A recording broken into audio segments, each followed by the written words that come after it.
Hey guys, what's up? Zishan here, and this is the brand new Xiaomi Redmi 4, the most expensive Redmi device to date. What has me the most excited about this phone is a new Snapdragon 625 processor, which benchmarks as high as the Helio P10 processor, yet promises low power consumption. It's also the very first Redmi device to have a 1080p screen as well. I couldn't wait to test out this phone, so let's jump right into it.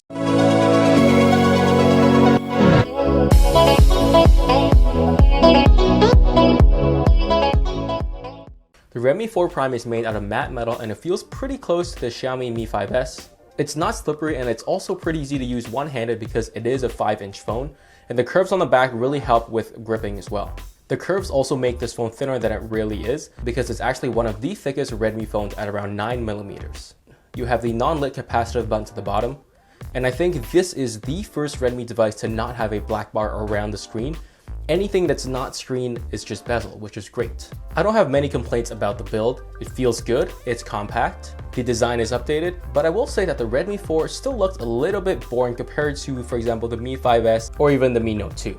We have a real decent 1080p IPS display on the Redmi 4, and the display looks sharp. It actually looks sharper than the Mi Note 2, one because the Mi Note 2 screen is bigger, and two because the Mi Note 2 uses a Pentel screen as well. Colors are displayed pretty accurately and they generally look nice. These photos really show what the screen is capable of. But in the grand scheme of things, the screen here still doesn't match up to the top-end AMOLED or the top-end LCD screens as well. It goes up to 500 nits of brightness, which is easy enough to see in sunlight, but it's still a bit hard to see in direct, strong sunlight. It also has Gorilla Glass covering the screen. We have bottom-firing speakers, and I'm trying my best to be objective here with the speaker quality, just because I just reviewed the Mi Note 2, and the speaker quality on that phone is pretty good. But on the Redmi 4, the speakers here are just average. Volume-wise, they pump out pretty loud sound. Not as loud as the Mi 5S, but definitely loud enough for everyday use. But quality-wise, again, it doesn't match up to the Mi Note 2. It's not as clear as the Mi Note 2, and it's pretty much lacking in bass. Here's some sample audio for you to listen to.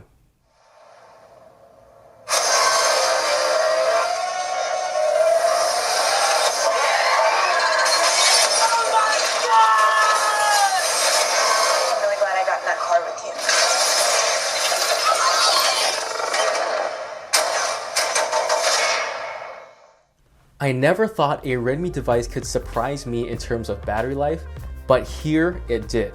So again, I was expecting amazing results. 6 hours of screen on time, 25% left, no problem.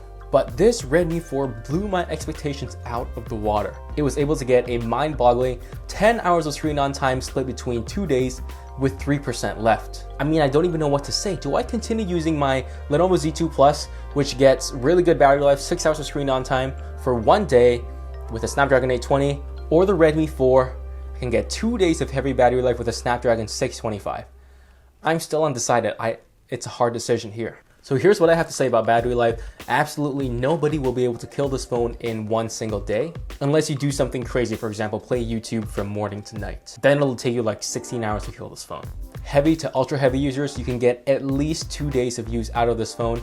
Medium and light users, you can get at least 3 days, possibly even 4, maybe stretching up to a week depending on how light your use is. Definitely the best part of the Redmi 4 Prime is the battery life. I'm not going to spend too much time talking about MIUI. At this point, I've beaten the MIUI horse to death multiple times, but basically we have MIUI 8 on top of Android Marshmallow. So general use in MIUI 8 is very fluid. Swiping between home screens, opening and closing apps, those are all very fast. It is a tad slower than my Mi Note 2 and my Mi 5S because those two both have 4 gigs of RAM and a Snapdragon 821 processor, which is understandable because those are high-end flagships. But still, in general use, it's very good. So in general use, the Snapdragon 625 coupled with the 3 gigs of RAM does very well in multitasking. You can multitask extremely well, you can open and close apps very fast, and you can swipe between home screens and they all feel very nice and fluid. Obviously, when you compare it to something more expensive like the Mi Note 2 or the Mi 5S, it's a little bit slower, but not that much. The Snapdragon 625 is no flagship, but it's still good enough to play most games from the Play Store on lowest settings if needed be. You'll still see some minor stutters in some of the most intense games, but that's not too big of a deal because it doesn't happen very often. The 625 also got a very high score in Antutu, which is almost on par with the Helio P10 and surpassing some Helio P10s, which leaves me quite impressed at a $130 cell phone. The fingerprint sensor on the back works fine. It's not the fastest fingerprint sensor in the world, but it's definitely fast enough. It's also accurate enough for daily use. But I will say that I'm used to a front-facing fingerprint sensor nowadays because I'm using my Z2 Plus as my daily driver. So it is a bit of a transition to move back to the back-facing fingerprint sensor. I don't really have much to say about the connectivity except make sure this phone works with your carrier before buying it. Reception for me was good, speeds are good, no complaints there. Bluetooth, Wi-Fi, and GPS all work well as well. Bluetooth range is actually a little bit better than my Lenovo Z2 Plus.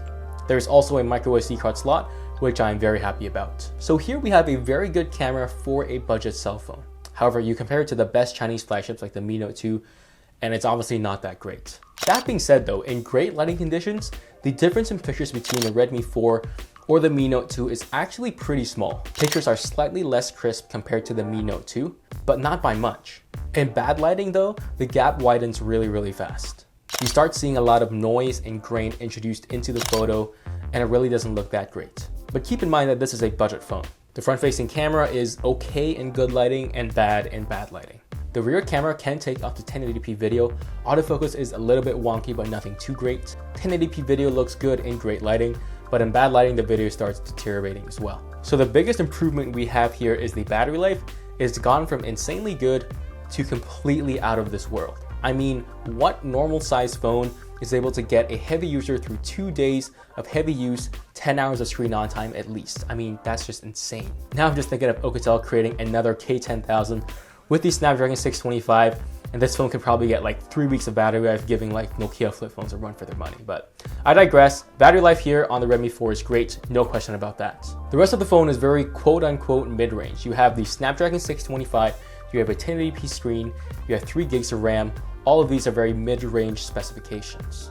The only downsides I can think of are the speakers and the low light camera performance, but at this price, I don't think you can complain about those things. Right now, reseller prices are sky high on this phone.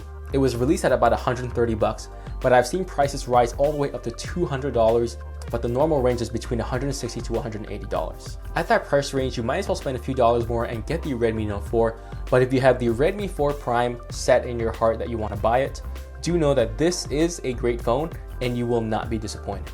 Thanks for watching. Leave a like, leave a subscribe. Let me know what you think about this Redmi 4 Prime, and I'll see you guys in the next one.